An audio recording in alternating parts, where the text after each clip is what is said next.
Late Night with the Devil from Cameron and Colin Cairns. It's a horror film about an old late night talk show taking a supernatural turn in front of the entire nation. So this is a found footage movie showing us a mix of footage from a fictional 70s late night talk show broadcast and the behind the scenes footage of everything happening during the commercial breaks. The talk show known as Night Owls is hosted by one Jack Delroy, played by David Dastmalchian. In an attempt to get his show's ratings up, he invites a couple guests on the show on Halloween night to provide some spooky spectacle, but things end up taking a very dark turn. So campy supernatural shenanigans are what carry this movie, but at its core, it's a movie about sacrifice.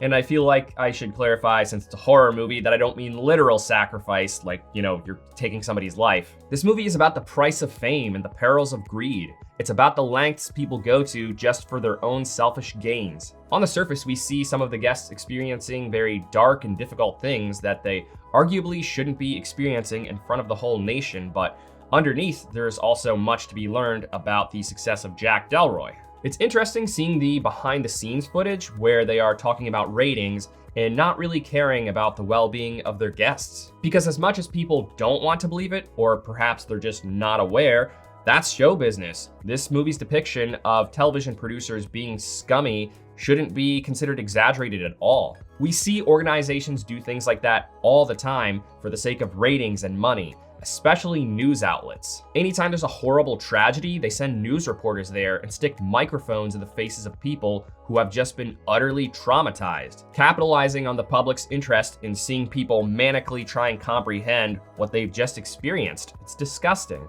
In this movie, we see something similar, but of course in a much more fictitious way. We see them disregard the well-being of Lily, played by Ingrid Torelli, because they know that it'll drive the ratings up seeing her get twisted. The thing that carries this movie is the suspense of wondering when things are just gonna get nuts. For a lot of the movie, we get little tastes of horror that gradually become tastier. But like all the best eerie films, it's those moments in between where you're waiting and wondering when things are gonna explode that are the most riveting. It's the anticipation rather than the delivery. But that's not to say that this movie doesn't have delivery. In the final moments of the film, things get pretty saucy, leading up to a bombshell of an ending. I'm reluctant to call this a horror comedy because it's not really supposed to be funny so much as it's just supposed to feel a little bit campy. Some of the VFX are pretty subpar, but in a way that they're clearly supposed to be to give the film a bit more of a vintage feel. Like most movies nowadays that are made to look old, it doesn't totally get there just because of how modern the cinematography still is. They throw a vintage color grade and light film grain over some not so high resolution footage, but that doesn't change the fact that the footage otherwise looks pretty modern.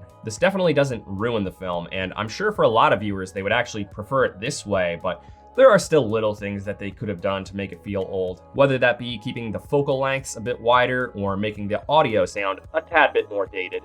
So David Dastmalchian is weirdly perfect for the leading role. He might not seem like a fabulous late night show hotshot, but that's actually why he's perfect. Jack Delroy is a character who lives in the shadow of Johnny Carson because it's the 70s. His show's ratings are much lower, hence why he and the producers are trying to wow viewers with the paranormal. So his slightly more innocent on-screen charisma gives off the vibe of a more kid-friendly talk show host, which fits the description of a second-rate host in the 70s. This movie has such lovable indie vibes with its single location and its low-budget VFX, but with its actually pretty fantastic cast over top, it really qualifies itself as a respectable film at the very least. But now, let's talk about the elephant in the room.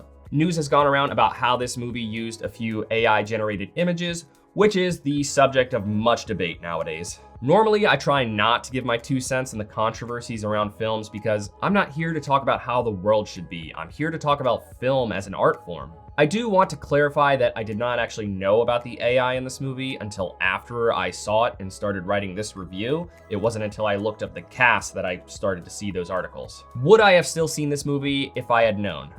Honestly, I'm not really sure. Part of me thinks that I might have gone and seen Immaculate instead because I was considering that, but I was a lot more interested in this movie, hence why I saw it. I do hope that the chatter going around about this isn't just going to be dismissed as, people on the internet complaining, as they do. Because besides the notion that AI art is theft, AI has the potential to kill entire industries if we continue to let things slide. So I totally understand the resistance to supporting movies that use AI in any way.